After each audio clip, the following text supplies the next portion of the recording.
করছেন। আপনারা কি বলা হয় যে জনাব তারেক রহমান তিনি যখন বাংলাদেশে আসলেন, আসার পরে একটা বাসে চড়ে এয়ারপোর্ট থেকে তিনি বিভিন্ন জায়গায় গেলেন। তারপর হচ্ছে এখন এই যে নির্বাচনী সমাবেশগুলো চলছে সারা বাংলাদেশের বিভিন্ন জায়গায়, তো এই বাসটা তিনি ব্যবহার করছেন। বাসটা বড় একটা বাস।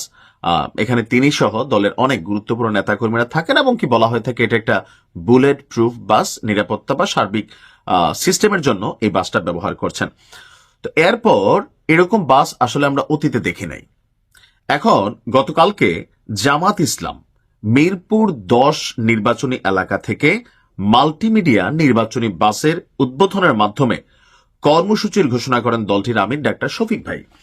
তো সেম টু সেম জাস্ট হচ্ছে বিএনপিটার একটা কালার লোগো বা তাদের যে প্রতীক স্লোগান সেটা বাসের মধ্যে কানেক্টেড ছিল, আর জামাতেরটা জামাতের মতন করে কালারগত একটু ভিন্নতা আছে। এখন এই বাসটা উদ্বোধন করার পর বিএনপির নেতাকর্মীরা বোঝানোর চেষ্টা করতেছে, দেখো আমাদেরকে দেখে দেখে ডাক্তার শফিক